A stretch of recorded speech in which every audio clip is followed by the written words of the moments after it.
Joking, obviously. So I'll be talking to you today about some of the research I've been doing towards completing my master's thesis. So I'll be talking to you guys about bismuth nanoparticles and their ability for CO2 reduction. So as we all know by now, CO2 has been causing alarming changes in the temperature across the planet. So on the right at the top here, you see a graph of the global temperature anomaly from the Industrial Revolution to the current day. It has projected traces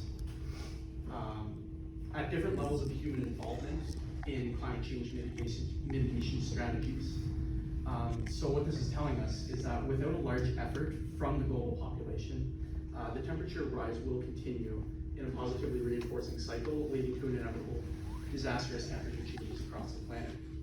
So years ago, simply lowering the carbon dioxide emissions could have been enough to mitigate this temperature increase. However, at this point, a multifaceted approach is required.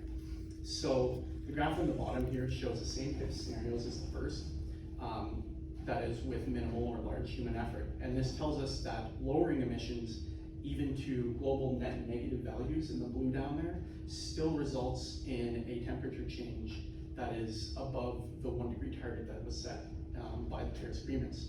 So thus, minimizing CO2 emissions is necessary. However, direct removal of CO2 is also required if we want to keep our planet at viable temperatures. So as we remove the CO2 from the atmosphere, we actually have to decide what we want to do with it. So currently around the world, we use approximately 0.23 gigatons per year, which when we compare that to the 37.15 gigatons of CO2 that we emit each year, it's clearly not adequate enough to make any sort of significant change. So more avenues need to be explored here and newer products need to be formed. So in order to make new products for these production pathways, more CO2 transformation techniques need to be considered. So one such technique is electroreduction, and this allows for many new pathways to be explored. So in my research, I was focusing on simple metal nanocatalysts. So simple metal nanocatalysts we can kind of categorize into 4 different groups based on the primary product that they form in their reaction with CO2. So first group here is those that primarily make carbon monoxide. There are those that primarily make more complex organic molecules. That one just contains copper, basically. There are those that primarily make hydrogen, and there are those that make formate. So I opted to use bismuth, and this is because of its low toxicity, as well as its reasonable cost relative to other catalysts. Also due to the ease of synthesis that it provides for the techniques that I use for catalyst synthesis. So, most studies in the literature are using 100% CO2 gas in their electrolyses. So since operation outside of laboratories is inevitable, we wanted to see if it was possible to avoid a possible gas or electrolyte purification step here. And to do this, what we did was we focused on looking at different contaminants and their effects on our system. Also, since we used the gas diffusion electrode, a few more issues arose. So the main goals of this project were the following. First, we wanted to look at how different electrolytes would influence the catalyst over time. We also then wanted to see if the feed gas composition would play a role in activity and durability of our catalyst. And finally, we wanted to gain further insight into the products that are formed by our catalysts under different conditions. So how do we make our catalysts? Well, we use the relatively new technique of pulse laser ablation in liquid, or PLAL. So PLAL has been shown to be quite effective for the production of nanocatalysts and offers the ability to be scaled up with minimal effort. So how it works is you take the metal target that you want to make nanoparticles out of and you immerse it in a solution. Next, you then take your fast pulse laser and ensure that it's aimed at your target. Turning it on, the light energy from the laser ionizes the metal atoms of the target, creating a hot plasma. This hot plasma will then vaporize the liquid surrounding it, and this creates a cavitation bubble that expands. And while expanding, it cools the plasma down, which ends up condensing into a solid state. And with no more energy left to expand, the bubble ends up collapsing on itself, rebounding and dispersing your solid nanoparticles through the solution. And typically you're left with a stable colloidal solution of your nanoparticles. So this technique is great because we can directly change characteristics of the nanoparticles by changing different parameters of the laser. Specifically in our setup, we prepared our nanoparticles from bismuth, as I mentioned before, using PLAL. We used an ethanol solvent, and the particles that we created here showed a quasi-spherical geometry with an average diameter of 13 nanometers, exhibiting a monodisperse size distribution. We then used X-ray diffraction to determine that our particles were purely metallic bismuth, and that there was no indication of any sort of oxidation to a bismuth oxide. We also found what looked to be a carbonaceous layer forming around our nanoparticles, which we confirmed in the TEM images. You can see that in figure B, just surrounding the nanoparticles. It might be a little tough to see. So this could have caused us some issues. However, we determined that it was able to be removed. And to investigate this further, we looked at it using an online electrode. Oh, thank you. There we go. Okay. So this carbonaceous layer can actually be removed. And we used an online electrochemical mass spectrometer to determine the products here. All right, so prior to using our catalyst in any electrolysis, a period of activation is required because before this, the current that we observe in our cell is quite large and can overload our potentiostat safety systems. So on the right at the top here, this is an overlay of different a cyclic voltammogram experiment performed in 0.5 molar sodium bicarbonate. It begins chronologically to the right, so it's not working anymore. Something about it was working. Oh, I just couldn't see it. Okay, yeah, sorry. So it begins chronologically at the right of this CV here. And during this CV, we incrementally shift our potential more cathodic in order to not overload our system. So while performing this activation, we observe an oxidation peak appearing at minus 0.3 volts versus SCE. And this peak ends up disappearing after our catalyst has been activated. So using the online mass spectrometer, these graphs down at the bottom here, we observed a mass spec signal corresponding to oxygen being evolved during this oxidation here. So here figure A is just showing us the potential that we're at over time, and bottom is just the mass spec signals over time. So the signal in green down here is our oxygen. So notice that we have these peaks appearing up until we reach minus 0.1 volts versus SCE, and after which it completely disappears. So our hypothesis here is that oxygen on the carbonaceous layer is being partially reduced to hydrogen peroxide, and then on the return sweep, this species is then being oxidized back into oxygen, which explains why we're seeing this evolution and removing our carbonaceous layer. So with all this in mind, we made our electrodes in the following way. So we first take our colloidal nanoparticles, which are in ethanol, and we add Vulcan carbon for our nanoparticles to distribute onto. We then add a Nafion ionomer to help dispersion and increase the ionic conductivity. This solution was then sonicated and shaken overnight to ensure good adhesion and separation and dispersion, And this ink solution, after being shaken, was spray coated onto Toray paper in 0.3 milligram per centimeter squared loading and allowed to dry. So we first wanted to gather data on the activity and selectivity of our base nanoparticles. So to do this, we used a 3D printed cell with a silver-silver chloride reference electrode and platinum iridium gauze counter electrode. All these tests were using 100% carbon dioxide as a feed gas, and ion chromatography was used to quantify forming. So as a control, 0.5 molar sodium bicarbonate was used, so that's here in red. So in this control, we show that we got fairly high Faraday efficiency of 90% at minus 2 volts and a pretty high partial current density of minus 39 milliamps per centimeter squared. We then wanted to look at how different electrolytes would affect this baseline activity. And we looked at different concentrations of sodium chloride as well as an artificial seawater solution. So this artificial seawater solution showed very high selectivity at low potentials and a higher partial current density than all the other solutions, reaching minus 47 milliamps per centimeter squared. The sodium chloride solution showed the highest Faraday efficiency at lower potentials. However, both of the sodium chloride solutions had very low partial current densities. So after we finished these screening tests, we then wanted to move on to longer-term durability trials. So first, before I talk about that, I just want to talk about some of the issues we had in designing a setup suitable for long-term tests.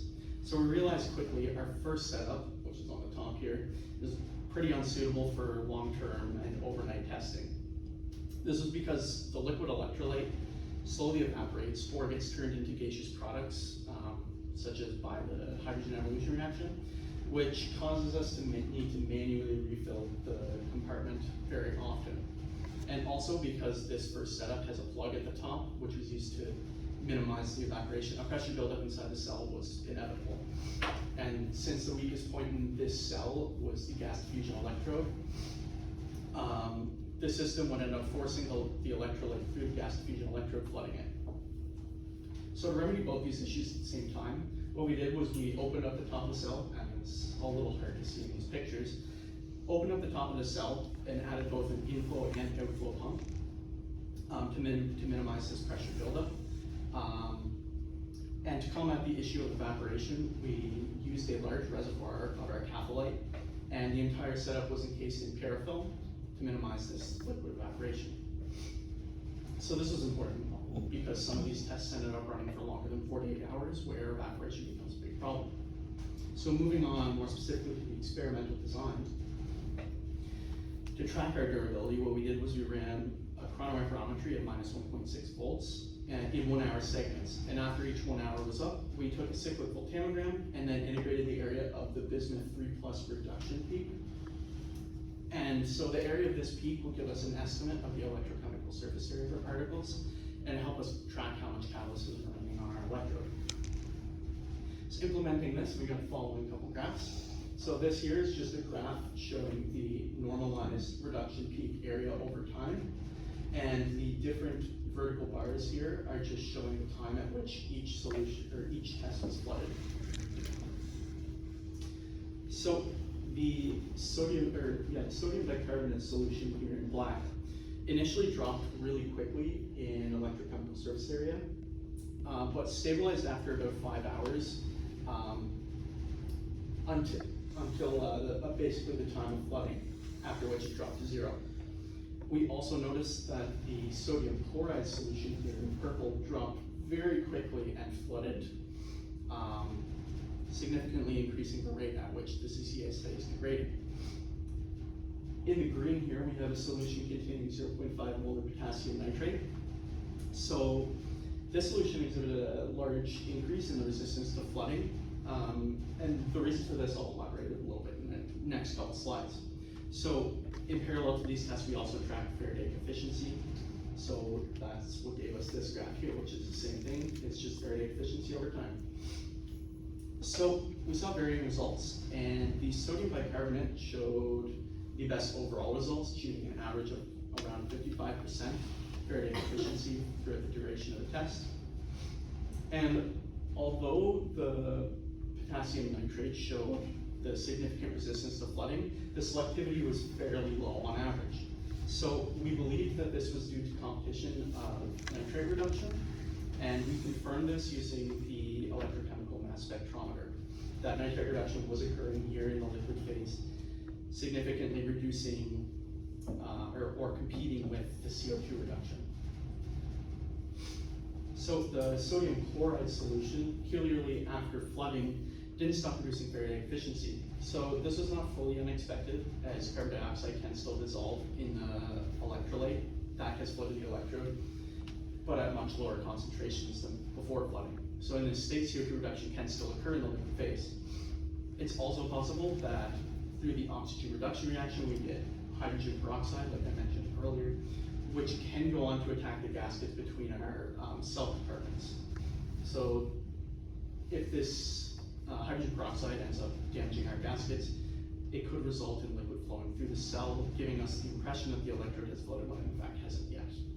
So to look more closely at the electrolyte composition effect on flooding times, we then decided to look specifically at different flooding times here, as well as running a few other tests with different electrolytes. So the mechanisms behind gas diffusion electroflooding are currently poorly understood, and as of right now, flooding does remain the main issue with our setup. So the data we have here on flooding time suggests potentially that potassium may be stabilizing against flooding, as both these solutions contain potassium. Over here on the right exhibit the highest flooding time resistance. Tentatively, it also appears that sodium may potentially be destabilizing the electrode in terms of flooding. However, this does require more work to conclusively say that. As well, because nitrate in the electrolyte gave significantly higher durabilities, much higher, it gave us an indication that the flooding is tied to a reaction occurring at the electrode itself during CO2 reduction, and that the nitrate reduction seems to be avoiding this reaction, whether that be CO2 reduction or hydrogen evolution. So in the liquid phase, in terms of electrode activity, our main source of interference seems to be the presence of our nitrate. In the gas phase, however, the situation is different, and to investigate this, we looked at different artificial flue gas mixtures. Specifically, we looked at two different mixes of gas, one containing sulfur dioxide and one containing nitrogen dioxide. And we wanted to gauge whether these contaminants would poison or affect our catalyst in any way. So when we tested these, we saw a drastic decrease in both Faraday efficiency and partial current density. So this may be due to the lower CO2 concentration that's present in these gas mixtures, as has previously been shown to be the case. Also, because both of these gas mixes contain the same concentration of oxygen at 7%, and that the NOx containing gas still resulted in a much lower activities than the SOx gases, it lends further evidence to this nitrate reduction that we mentioned earlier. So to confirm that this decrease was coming from the contaminants and not another component within the mixture or the lower CO2 concentration in the mix, we wanted to test different ratios of oxygen to carbon dioxide. And when we did this, we saw an even larger decrease in the activity and selectivity at every ratio that we ended up testing. Notice this is the highest is at 9% here. So we concluded here that oxygen was the main contributor to the decrease in efficiency that we observed in these flue gas experiments.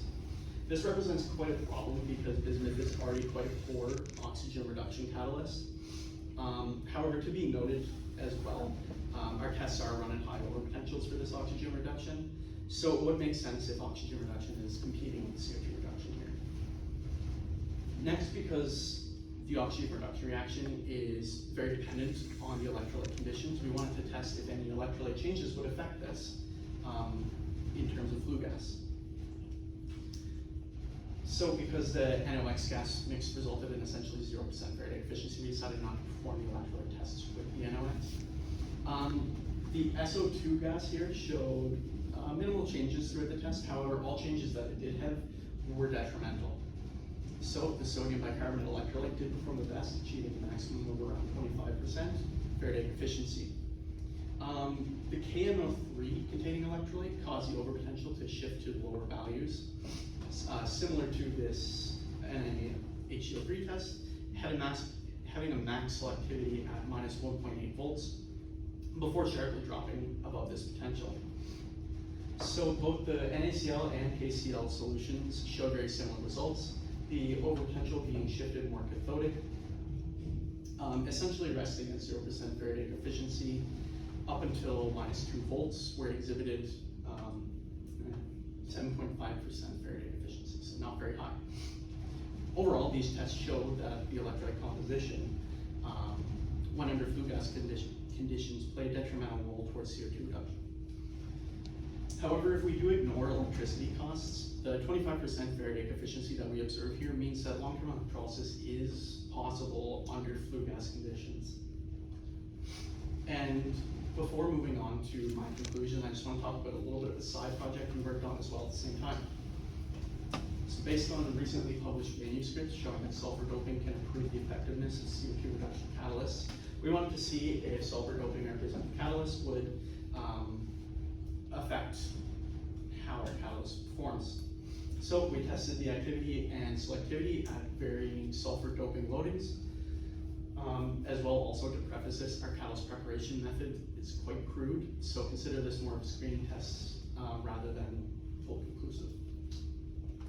So what we did end up finding was that sulfur doping did indeed improve our catalyst ability to perform CO2 reduction. So the sulfur doping resulted in a lowering of the overpotential by approximately 200 millivolts, at most loading weights. So we found that 1% sulfur here in green gave us the best results, achieving 80% Faraday efficiency at minus 1.6 volts, which is well above the bismuth catalyst, which showed around 30% Faraday efficiency at these potentials. It also, this 1% catalyst showed the highest partial current density out of any of the catalysts that we had tested thus far, achieving minus 60 milliamps per centimeter squared at minus 2 volts. So the bismuth catalyst does end up overtaking the sulfur dope catalyst in terms of selectivity at minus 2 volts, which we believe could be due to the sulfur anions within the bismuth sulfur catalyst being removed under highly reductive conditions, exposing more active sites for HER, and then the HER competing with the CO2 reduction. All right, so in summary of this project, we made our nanoparticles from bismuth using pulse laser ablation in liquid and an ethanol solvent, which ended up forming a carbonaceous layer. And we showed that this layer could be easily removed and results in the formation and subsequent oxidation of hydrogen peroxide while the electrode is activated. So we also found that the electrolyte composition does play a role in both the activity and durability of our catalyst. Our nanoparticles were showed to function quite well in artificial seawater. As well, the presence of sodium chloride in solution results in a rapid breakdown of the electrode and decreasing its resistance towards flooding. Potentially also, potassium may be exhibiting a stabilizing effect towards flooding. We also showed here too that the gas composition plays a significant role in the activity of our electrode, with oxygen itself exhibiting the most significant effect towards CO2 reduction. The NOx gas mixture also resulted in significantly lower Faraday efficiency and partial current density than the SOx mixture, suggesting that a gas phase nitrate reduction reaction is occurring, competing with CO2 reduction. Again, we also we also suggested that nitrate reduction is possible in liquid phase, again resulting in this lower CO2 reduction. Flooding, however, is still our most pressing issue, and we suggested too that this reaction is that the flooding is tied to a reaction occurring during CO2 reduction, be it CO2 reduction itself or hydrogen evolution. So some future work is obviously still necessary, and some work that we'd like to do include developing strategies to mitigate gas fusion electric flooding.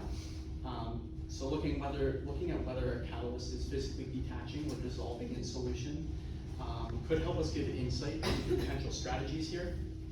We also want to find out exactly how much oxygen can be tolerated in our system, and quantifying this would be quite helpful. Another thing that would be quite helpful to do is screening for catalysts that are poor at both the oxygen reduction reaction and nitrate reduction. We want to further characterize the nitrate reduction on bismuth and how exactly this sidesteps the apparent flooding impact. As well, full characterization and further optimization of the sulfur-doped bismuth catalyst could help us improve the overall effectiveness of our catalyst. So, I'd like to give a big thank you to the jury members for giving the time out of their lives to listen to me and be patient with me, as well as to Erwan and anyone else who has helped me throughout this journey thus far. And I'm happy to answer any questions.